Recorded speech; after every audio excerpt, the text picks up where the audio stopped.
أعوذ بالله من الشيطان الرجيم.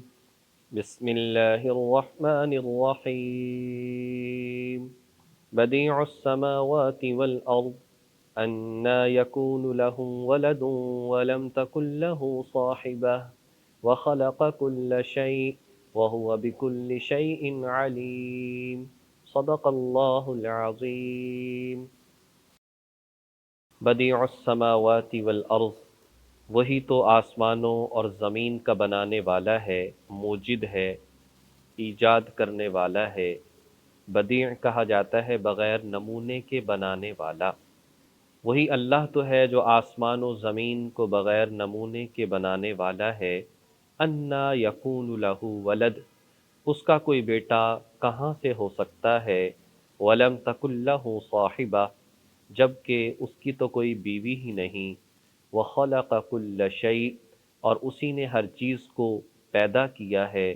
وہو بکل شیء علیم، اور وہ ہر چیز کا پورا پورا علم رکھتا ہے۔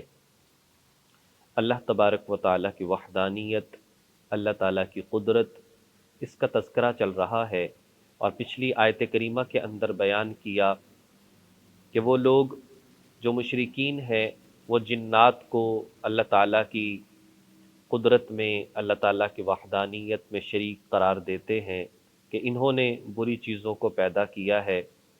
اب یہاں پر آگے ارشاد فرمایا کہ اکیلا اللہ کی ذات ہے جو آسمان و زمین، اس میں جو کچھ ہے وہ اللہ بنانے والا ہے۔ اور جو لوگ شریک ٹھہراتے ہیں حضرت عزیر علیہ السلام کو اللہ کا بیٹا کہیں یا فرشتوں کو، تو فرمایا کہ اللہ کی اولاد کہاں سے ہو سکتی ہے جبکہ اللہ کی کوئی بیوی ہی نہیں۔ مطلب یہ ہے کہ اسباب کی دنیا میں اللہ تعالیٰ کی اولاد ہے ہی نہیں، نہ بیوی ہے، نہ اولاد ہے، نہ اسی طرح سے اور انسانوں کی طرح رشتے ہیں۔ عیسائیوں کے ہاں اگرچہ وہ براہ راست نہیں کہتے، لیکن ایک نظریہ پایا جاتا ہے، اور وہ کہتے ہیں کہ حضرت عیسیٰ علیہ السلام اللہ کے بیٹے ہیں۔ تو اس کا مطلب گویا کہ بعض عیسائی بیان بھی کرتے ہیں، اور بعض لوگ سمجھ بھی جاتے ہیں اس بات سے کہ وہ کہتے ہیں کہ جب اللہ تعالیٰ کا بیٹا عیسیٰ علیہ السلام ہے اور عیسیٰ علیہ السلام کی والدہ مریم ہیں اور ان کا کوئی شوہر نہیں، تو دوسرا مطلب اس کا یہی نکلتا ہے نعوذ باللہ کہ مریم علیہ السلام اللہ کی بیوی ہیں۔ تو فرمایا کہ نہ ان کی کوئی اولاد ہے اور نہ ہی اللہ تعالیٰ کی کوئی بیوی ہے، اس نے اپنی قدرت سے ہر چیز کو پیدا کیا ہے، وہ ہر بات کا جاننے والا ہے۔ ذالکم اللہ ربکم، اے لوگو وہی اللہ ہے جو تمہارا پالنے والا ہے۔ لا الہ الا ہو، اس کے سوا کوئی معبود نہیں۔ خالق کل شیء، ہر چیز کا وہ پیدا کرنے والا ہے۔ فاعبدوہ، لہذا تم اس ہی کی عبادت کرو۔ وہو علی کل شیء وکیل، اور وہ ہر چیز پر نگرانی رکھنے والا ہے۔ اس میں بیان کر دیا جب ہر چیز کا مالک اور خالق اللہ ہے تو عبادت کا حقدار بھی صرف وہی ہے۔ عبادت میں کسی اور کو شریک ٹھہرانا بدترین قسم کا جرم ہے جس کی معافی نہیں ہے۔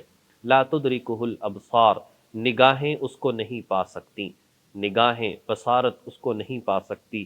وہو یدرک الابصار، لیکن وہ نگاہوں کو پا لیتا ہے، وہ ہر چیز کو دیکھ لیتا ہے۔ وہو اللطیف الخبیر، اور اس کے ذات بڑی لطیف ہے، بڑی لطافت والی ہے، اور وہ بہت زیادہ باخبر ہے۔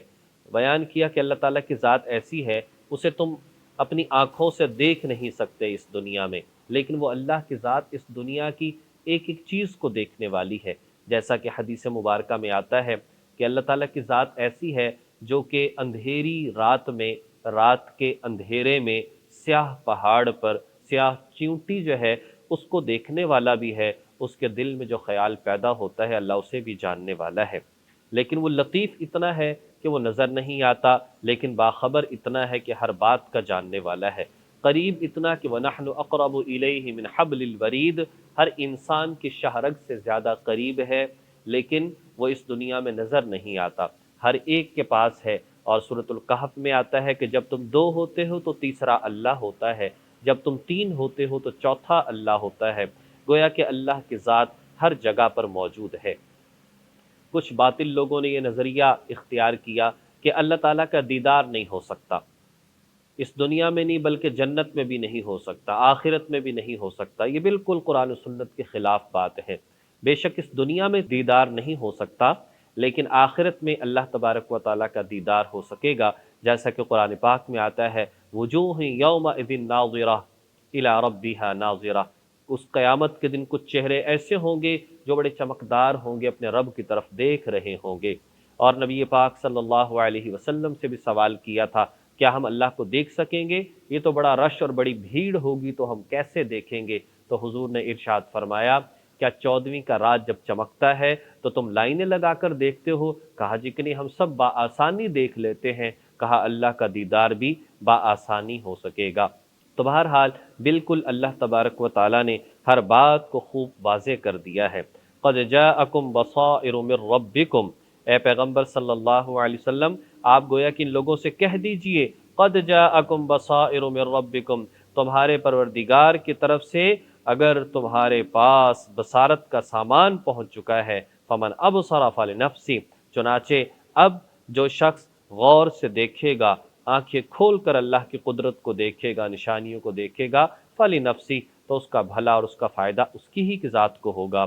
ومن عمی فعلیہا، اور جو شخص اندھا بن جائے تو اس کا وبال بھی اور اس کا نقصان بھی اسی پر ہوگا۔ وما انا علیکم بحفیظ، اور مجھے تمہاری حفاظت کی کوئی ذمہ داری نہیں سونپی گئی۔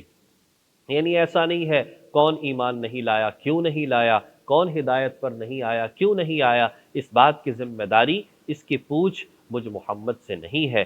میرے اوپر تو یہی ذمہ داری ہے پیغام پہنچا دوں۔ اب جس کو اللہ پاک نے دل کی آنکھیں عطا فرمائی ہیں وہ غور و فکر کرے، اور جو پھر بھی آنکھوں کو بند رکھے تو اس میں ہمارا کیا قصور ہے؟ جیسا کہ کہا کہ آنکھیں اگر ہوں بند تو پھر دن بھی رات ہے، اس میں بھلا قصور کیا ہے آفتاب کا؟ سورج کا تو کوئی قصور نہیں، آنکھیں بند کر لے اور بندہ کہے کہ مجھے نظر نہیں آتا۔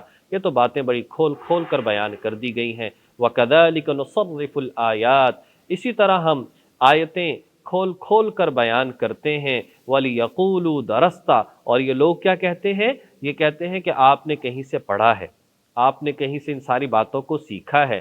وَلِنُبَيِّنَهُ لِقَوْمٍ يَعْلَمُونَ، اور اللہ فرماتے ہیں جو علم رکھنے والے ہیں ہم خوب واضح کر دیتے ہیں حق بات کو ان کے لیے۔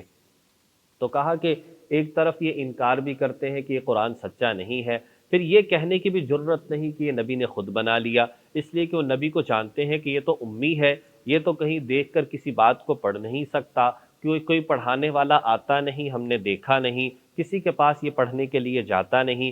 بہرحال بس ہٹ دھرمی اور ضد ہے کہ انکار کرتے ہیں، اور اس انکار کا ان کے پاس کوئی جواز نہیں ہے۔